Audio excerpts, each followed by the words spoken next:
Hello, everybody. Welcome to Business Cartography 2 Activation Boogaloo. Today, we are talking about how to take the workflows, all that stuff we talked about how to develop in episode 1, and putting it into action and testing it here in episode 2. But for reference from last time, here's what we discussed.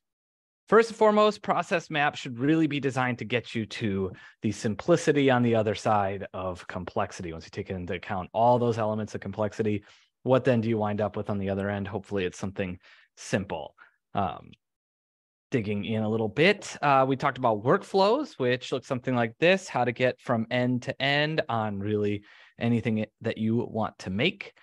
The next one was an ecosystem, which dives quite a bit more deeply into how a team functions. These are kind of our two core maps for when we're looking into go-to-market processes, whether it's planning out a campaign or building a team. These are the things that we would do to get a better understanding of how everything functions. And then finally, just as our last little reminder, the process discovery bow tie, we start with leadership, understanding what their perspective is, bring it to the individual contributors, then we draw our map, then we confirm that map with the individual contributors and bring it back to leadership to show, not tell, where the issues are. But without further ado, let's dive into it. So how do we get a process like this moving? How do we go from mapping things out to eventually actually testing things out? Well, the process is quite simple. It requires meetings. I know I talk a lot about this. I am a meeting-oriented person. I actually kind of like meetings. I'm coming to realize I'm something of a rarity in that sense. But I happen to get a lot of enjoyment out of productive meetings. So we meet with every team with individual contributors twice at least. And we mentioned this in the bow tie. Each one has 2 touch points, or each level has 2 touch points. So dive into that. The objective of all of this is to draw out the workflows. This is a big goal. This should be a major milestone for any process mapping effort. You get those initial current state flows drawn out, really confirms that understanding. This is the centerpiece of that bow tie. You also want to make sure that you're getting input from every level. And again, as I mentioned before, show the issues to leadership. This is really, really crucial for change management, not just at the leadership level, but at the individual contributor level and everywhere in between as well. Disco Stu here is one of my favorite Simpson characters, and he's well known for his perspective on change management. When you're having these process meetings, this is a pretty key piece to remember. I like to spout this out a lot, but phrase it however you want. But in order to get buy-in, people must first have the opportunity to weigh in. If you're just giving them a process and they haven't had the chance to engage with it at all, it's unlikely that they are going to buy in like you want them to buy in. You need to make sure that you're engaging people actively throughout the process. In addition, workshopping it with teams is a great way to get that weigh in and buy in. Make sure that you send out pre-reads. And again, the core really is to kind of be that bridge between individual contributors and management. The process should really define what those touch points look like, and provide information to leadership about what's going on at the individual contributor level, while also allowing for the ICs to understand the strategy and how to make decisions within it. In these meetings, it really comes down to asking the right questions. These are the types of things that we would ask about. And honestly, these are questions that you should make sure, you may not ask these exact questions, but these topics all need to be addressed throughout the course of the process. Very important that when you're in doubt, you just ask the question. As if you don't ask it, you're just never going to get it. So take the shot, ask the question, you'll be happier for it. These are our topics. You may need more depending on your individual situation. Take some time and really think about it, but make sure you're at least getting answers to most of these questions. We have some foundational documents that we typically see get created that support a process. These are a content taxonomy, which is a full accounting of all of the content types that are created. Now, this could be more specific if you want to get into differences between or within asset types, like, for example, something being created totally new versus from a template. Those might have different steps. But the point is, you have this accounting of what are all the content pieces that we create. RACI, for those of you who are uninformed, stands for Responsible, Accountable, Consulted, Informed. It just defines at what level somebody needs to be involved. The key point here, though, is that you can have multiple responsible people. These are the people actually doing the work, but only one accountable person who answers for the work's quality and it being on time. So make sure when you're developing out a RACI, that's something that you're thinking about.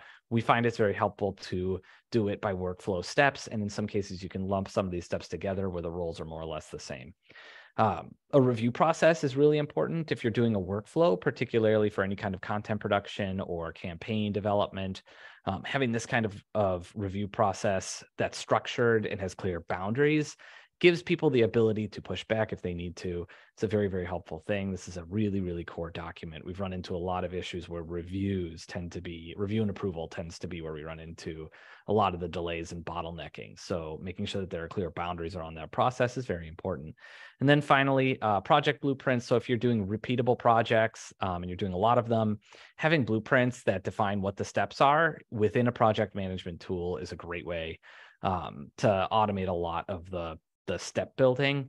Obviously, some processes may look different. Some specific assets may look different. A lot of tools have the flexibility to build on top of the blueprint and treat it more like a scaffold where things can be changed rather than making an immutable set of steps that must be the same every single time.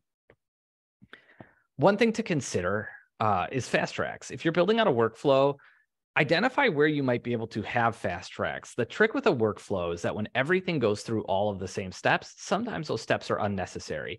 So knowing when something would be fast tracked or could be fast tracked and just bumped over, a good example would be a version number update on a website, or maybe it's small wording changes. Those things that don't need a large process and a kickoff and all of that should just be able to go into a fast track. We have this as an offshoot in our workflows typically, but you can kind of build it in however you want, just as long as it's clear where that decision point occurs to say, yes, this is or is not a fast track request. Once you've got all of that drawn out, it's really time for action. The biggest thing here is to get to testing early. Identify test campaigns, identify content that you want to create as part of this process. All of these things should be done as early as possible. Scheduling is hard. It's difficult to find time, especially with a large team that works for everybody. So get on that calendar early. It also gives you something to shoot for, just very helpful. This is an inflection point that I have talked at length about and want to really drive home here for you all. When you go from talking about a process in theory to practically thinking through how it would activate, the caliber of the feedback changes. All of a sudden, you're not discussing, well, what if this and what if that? You are discussing, what do I need to get to this point? What inputs do I need here? What am I responsible for when this actually goes live? The feedback changes completely, and it gets much, much better when you're facing down a practical implementation like a test.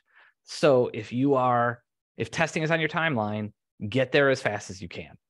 The sooner that you can get there, the sooner you'll get to this kind of feedback, and people will really start to pick apart what are the pieces that really need to be in place in order for this step to even begin.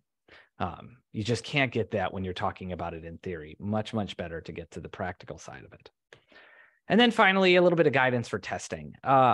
Do it early and often. If you can test multiple times throughout the course of a development process, that is so much the better. I would recommend, honestly, trying to get there, in as short amount of a time as possible. Obviously, there's discussion that needs to happen. You need to make sure you get everybody to weigh in before you activate a test. But once that is done, getting to testing as soon as possible is key. So you'll want to have all of those pieces identified before you're really even thinking about getting there. And as I mentioned before, testing is just going to be better than theorizing. This should be your top priority. A lot of those issues are going to come up here in the test that you wouldn't see in discussions or workshops.